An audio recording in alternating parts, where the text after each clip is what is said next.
Rebonjour. On va faire cet cinquième exemple concernant le calcul des puissances dans une installation. C'est la suite logique de l'exo précédent, le numéro 4. D'accord? Là, on a une installation électrique chez un pisciculteur. C'est un exemple. Hein. Et là, on a dans cette ferme, il y a trois zones. Zone 1, 1, zone 2, zone 3.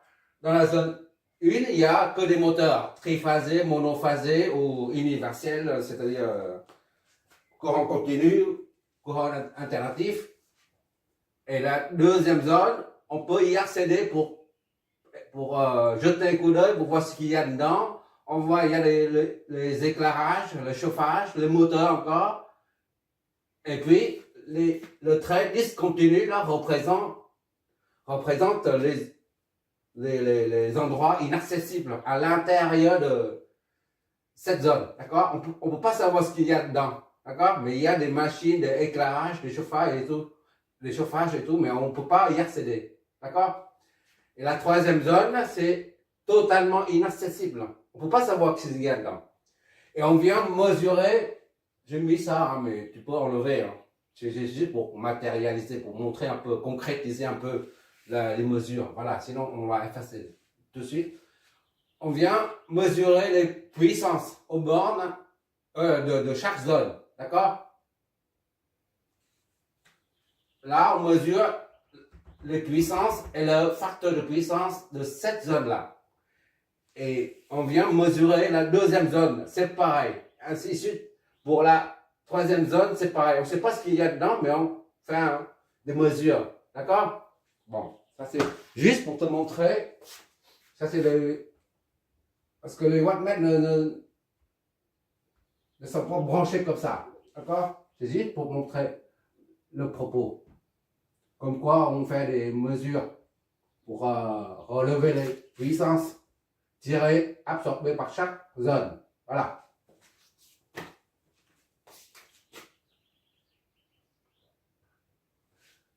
Les mesures nous donnent la fréquence de fonctionnement du réseau, c'est 50 Hz. Dans le dernier exo, on a eu affaire à une fréquence de fonctionnement du réseau de 60 Hz. Là, les mesures nous donnent 50 Hz.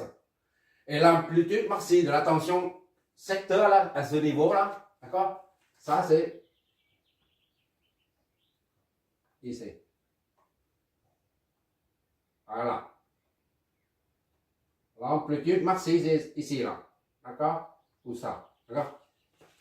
Ça, c'est une source de tension, là.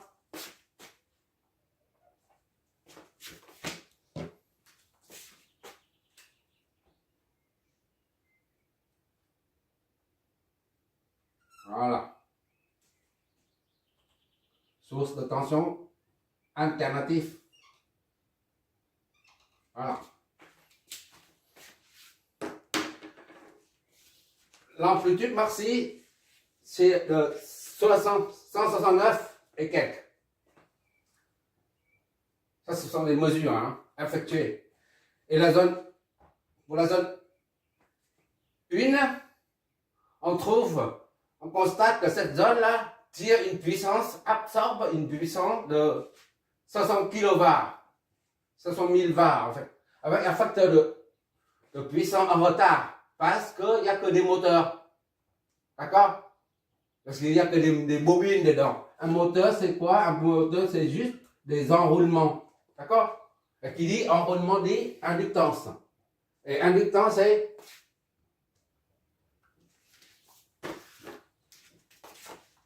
courant, tension. D'accord? Et le courant est en retard. D'accord? Et la tension est en avant. Voilà. Et pour rattraper I, pour rattraper V, il faut qu'il fasse un angle phi qui est positif. Donc I est en retard. D'accord? C'est juste un rappel. Facteur de puissance. Et la zone 2 absorbe 90 kW. ça fait 90 000 watts. En plus de la puissance active, il y a une puissance réactive qui est de 50 kW avec un facteur de puissance en avance.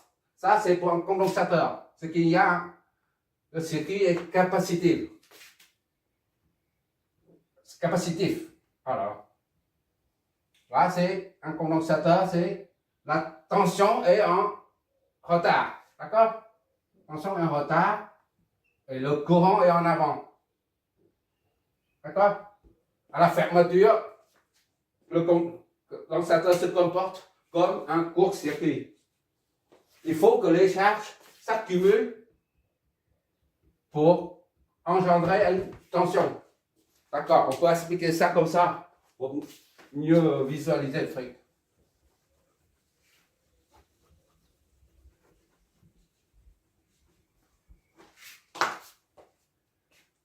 Maintenant, il faut déterminer le courant appelé par tiré ou appelé par l'ensemble de l'installation.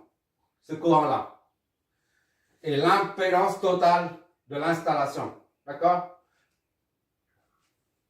C'est-à-dire, il faut l'impédance totale de l'installation. C'est-à-dire, il faut trouver un circuit équivalent à l'ensemble de cette installation. D'accord? Et à partir de l'impédance totale, on verra s'il faut apporter une correction de puissance, du facteur de puissance ou pas. D'accord? L'impédance totale de l'installation, doit-on apporter une correction du facteur de puissance via un condensateur ou une bobine inductante? D'accord? Inductance. D'accord? Bon, pour ça, comment on fait? On raisonne, puisqu'il n'y a pas on ne connaît pas la valeur de l'impédance de l'installation. Donc, on fait comme l'exo numéro 4, on raisonne à l'envers, à verlan. On parle des cosinus de la puissance complexe, on remonte pour trouver Z, I et Z, le courant et l'impédance totale du circuit. Avant de analyser, on a une remarque à faire ici. Il y a 3 cosinus, 3 facteurs de puissance. D'accord? Ça, c'est F1. Zone 1, c'est F1. Zone 2, c'est F2. FP2, FP3. Voilà. Il ne faut pas oublier, on a dit, quand il y a trop de... Pendant l'exo numéro 4, on a dit on ne peut pas corriger une installation quand il y a trois facteurs de puissance. Tu te rappelles? Mais là, c'était... On a pris un exemple comme ça. Là. Je me rappelle. Là.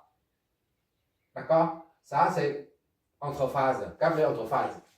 Le deuxième, c'est comme ça, quelque chose comme ça. Je ne me rappelle pas. Voilà. Complètement déséquilibré. D'accord? Et le troisième, tu regarderas la dernière vidéo, vidéo 3, 4. Je ne me rappelle pas trop, mais bon, c'est pas grave. On a dit, là c'est le cosinus ici, là, cos 1. Et ici c'est déphasage cos 2. On suppose qu'on a ça, cos 2 et cos 3. On ne peut pas déterminer additionner tous les facteurs de puissance et puis faire une moyenne.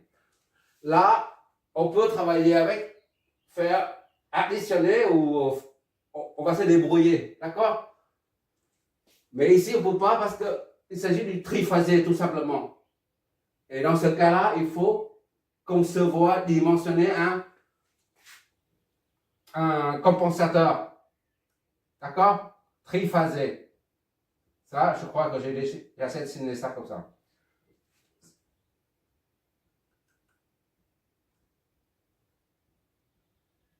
Le compensateur triphasé est composé soit d'une seule bobine d'inductance L et 2 condensateurs, soit 2 bobines et un seul condensateur. Et on a dit qu'on va développer une formule, on va trouver la formule pour dimensionner correctement le réseau triphasé. Tu te rappelles? C'est l'exode 4, 3 ou 4, je ne me rappelle pas. On a abordé ce problème. Bon, ça, il faut qu'on voit clairement de quoi il s'agit quand il y a une résistance, par exemple. D'accord? Si il y a une inductance. D'accord? Et le troisième, c'est ça. Capacitance. RNC. Si tu ne calcules que pour ça, là, tu auras un phi R. D'accord? La puissance complexe est égale à ça fois phi R. Et phi R est nul, puisqu'il n'y a pas de déphasage. D'accord? Ça, c'est le cosinus de 0, c'est 1. D'accord? Tandis que ça, pour ça, là, tu as quelque chose de plus S, phi qui est positif. D'accord? Ça, c'est aussi un cosinus, là. Cosinus de quelque chose qui est positif. D'accord? Ça donne, disons, 38 de 0,8, par exemple. Ou 0,9. Voilà. Et ainsi de suite, si tu calcules ça, seulement, tu auras cosinus 3 de cosinus 1. 1, 2, 3. D'accord? Et ici, tu auras S qui est égal à le module fois phi qui est négatif. D'accord? Parce que c'est capacitif. Et si tu, au lieu de faire ça, là, tu calcules le tout en même temps. C'est un seul cosinus phi. Cosinus phi somme, par exemple. D'accord? Ben, c'est pareil ici.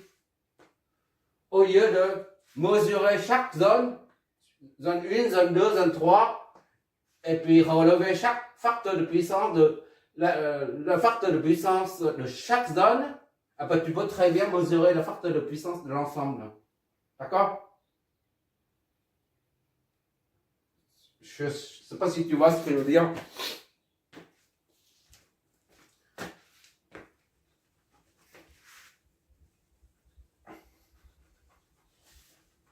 Je veux dire par là que c'est, même s'il y a 3 cosinus, 3 facteurs de puissance, mais ça reste valable pour notre raisonnement. D'accord? Bon, maintenant, on va entrer dans le vif du sujet. On va commencer par la première zone, d'accord? La zone Z, disons ça c'est zone Z1, Z2 et Z3, d'accord? Z1, Z2 et Z3, voilà.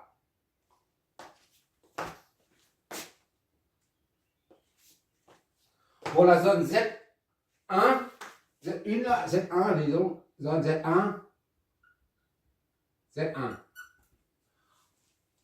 On a quoi? On a une puissance en var, d'accord? En retard. Q est égal à 70 puissance 3, d'accord? Var. FP, un retard. Comme on vient de signaler, ça signifie que le courant, quand on parle de retard ou de l'avance, il s'agit toujours du courant. C'est le courant qui est en retard par rapport à la tension ou le courant qui est en avance par rapport à la tension. D'accord? Retard ou en avance, c'est le courant. D'accord? Alors, ça, c'est le courant, c'est par rapport à la tension. Le courant est en retard, ça signifie qu'il s'agit d'une inductance. D'accord? Donc, phi est positif. Phi 1 est positif. C'est tout ce qu'on sait. Parce qu'il n'y a pas de facteur de puissance là. On sait seulement que c'est en retard, mais on n'a pas un nombre. Or, c'est inductif. Retard, inductif. Inductif. Voilà. Inductif. Ça, cette zone-là, elle est additive. Or, on a une formule de la puissance complexe qui nous dit S, là, est égal à V, I, d'accord, sur 2. Est égal au module fois phi. On va appliquer ça à cette zone, d'accord, à cette zone uniquement. Phi 1, d'accord, facteur de puissance 1, la zone 1, est égal à la puissance apparente fois phi 1, mais aussi est égal à S cosinus phi 1, d'accord, plus J S sinus phi 1.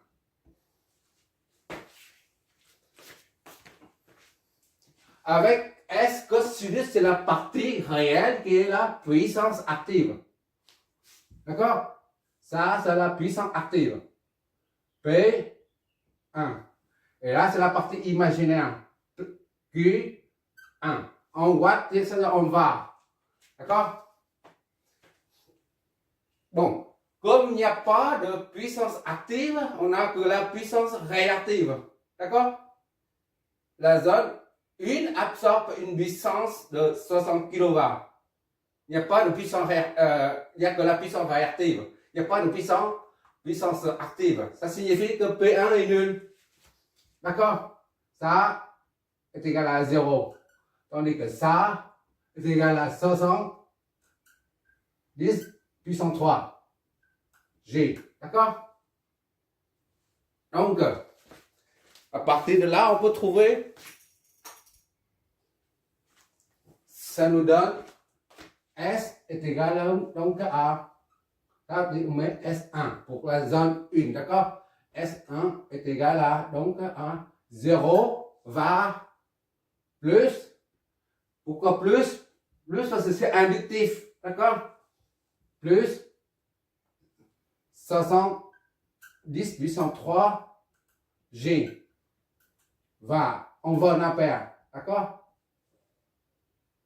Ça, on laisse ça comme ça, ou alors est égal à 6 10 puissance 3, 70, 90 en volt ampère, d'accord? Ça, c'est primo.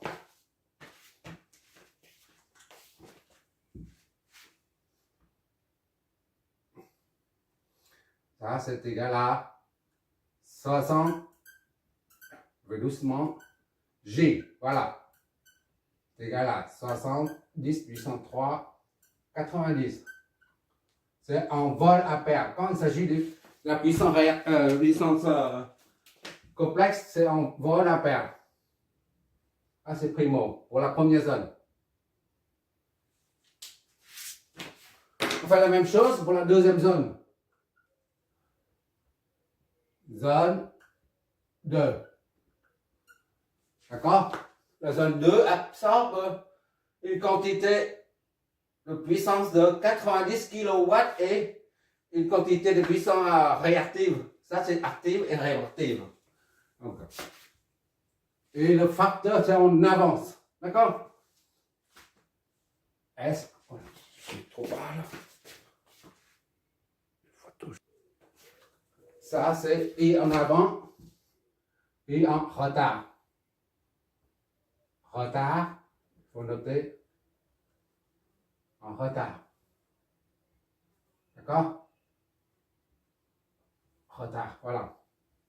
Bon, maintenant, zone 2. Zone 2, c'est P. Il y a P. P2 là, qui est égal à 90, 10 puissance 3 watts. D'accord? Et Q, c'est égal à 50 var. Q de 50, 10 puissance 3. D'accord? Avec FP2 en avance. D'accord? Ça signifie qu'il s'agit d'un circuit capacitif, c'est-à-dire fileux négatif. D'accord? Circuit capacitif. D'accord? Et en avance. Voilà. Comme en haut. Là, c'est la présentation, comme en haut. D'accord? Donc, comme ici, là, c'est plus. Quand c'est plus, là, positif, on met un signe plus.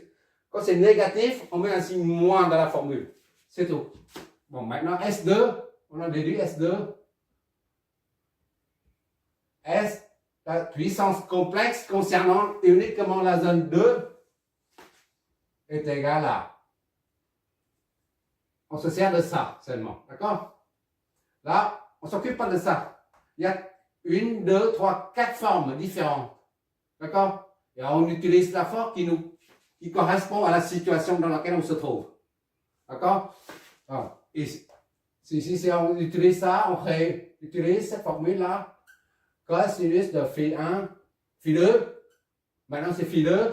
D'accord? Moins parce que c'est capacitif. Le phi 2 est négatif. D'accord? Quand c'est en avance, ça signifie que le phi 2 est négatif. L'angle de déphasage est, le facteur de puissance est négatif.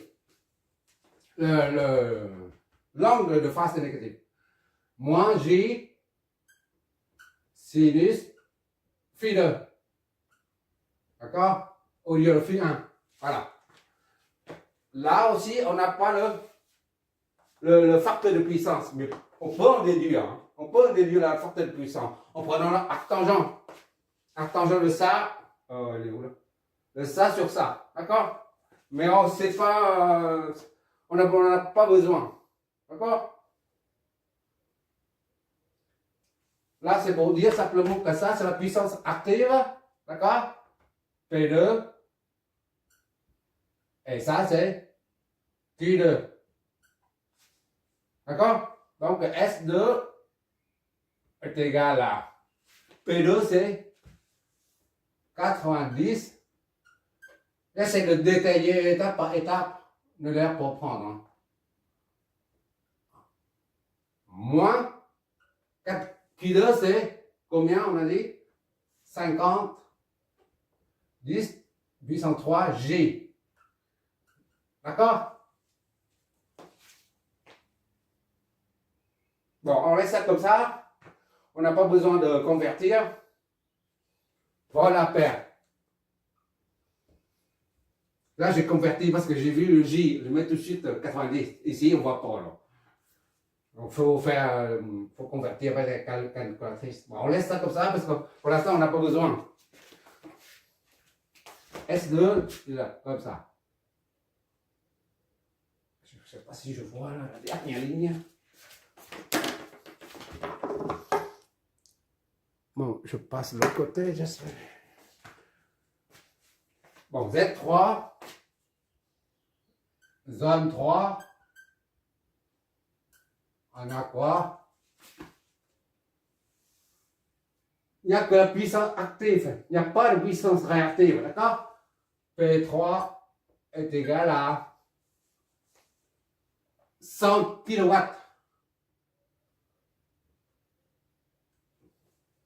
D'accord?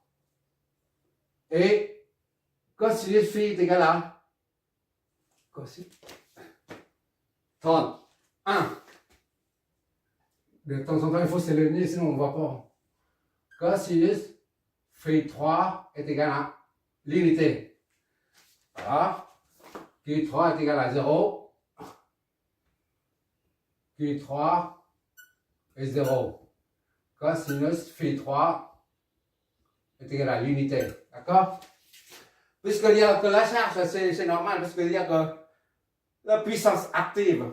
Il n'y a pas de puissance réactive. Il n'y a pas d'opérateur J. Donc le courant et la tension sont en phase. C'est pour ça qu'il n'y a pas de déphasage.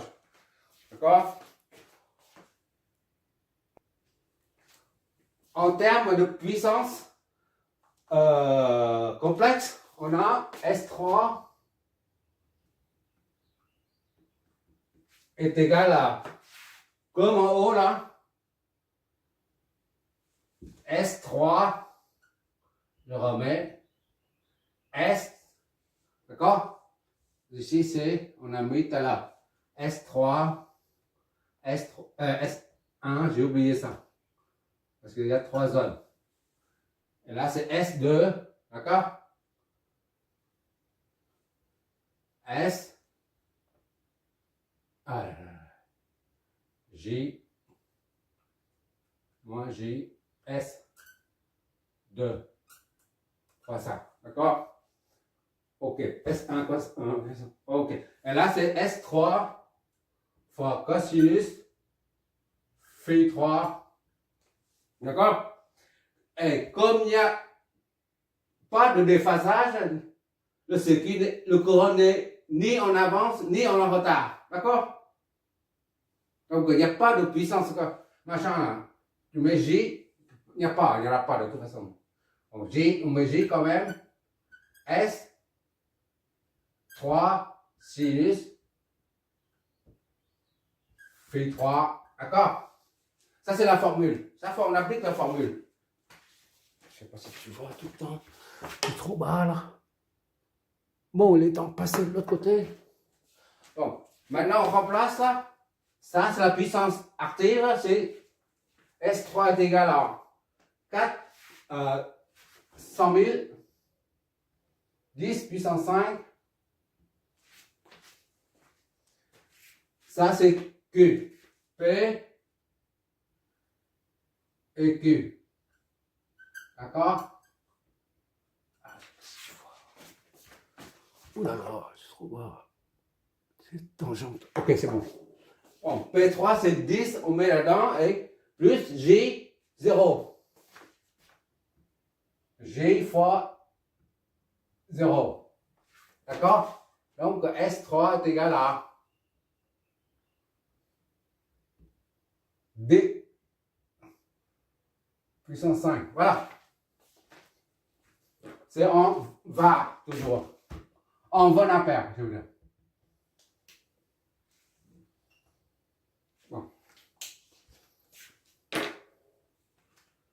Bon, maintenant, il suffit pour trouver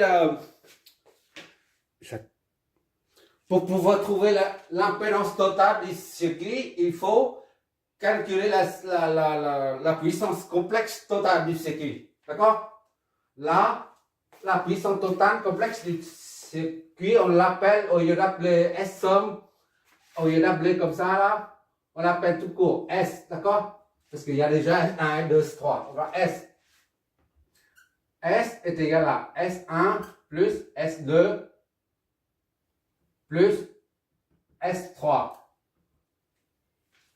Oui, il y a une petite remarque là-dessus. Les puissances complexes s'ajoutent. On peut les additionner. Par contre, les puissances apparentes, on ne peut pas les additionner. Là, c'est la puissance apparente, d'accord? Là, c'est pareil, puissance apparente S. Pourquoi? Parce que lorsqu'on ajoute pour la puissance complexe, on peut les ajouter. Pourquoi? Parce que la puissance complexe contient toutes les informations. On a dit plusieurs fois ça. Toutes les informations du circuit. Phi 1, d'accord? Ainsi, S2, c'est phi 2, phi 3. Donc, tu as toutes les informations du circuit. Plus S2, phi 2, pareil. Ainsi de suite. Chaque fois, tu as le module des phases, Tu ajoutes tout ça et ça marche. Par contre, la puissance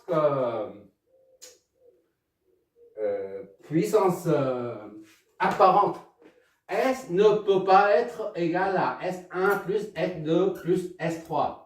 D'accord? Pourquoi?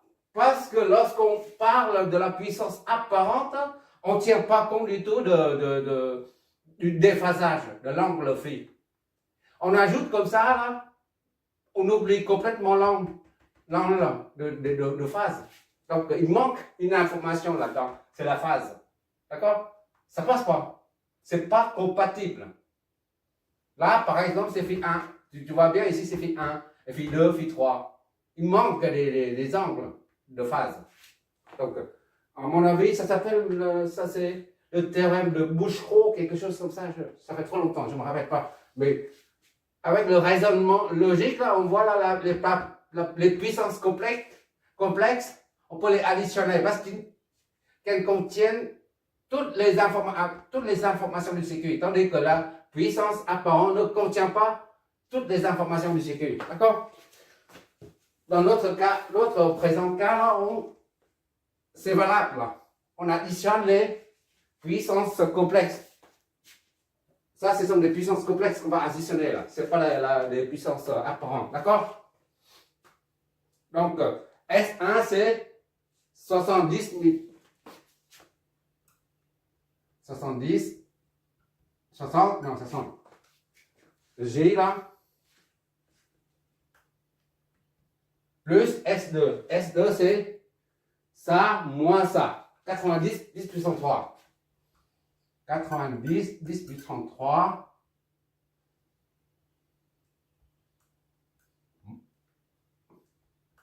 Moins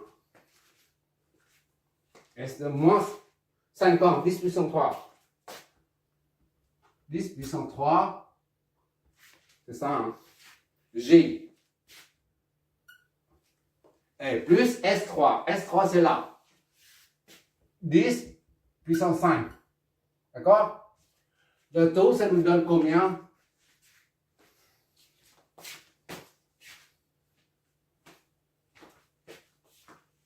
De tête, calcul de tête.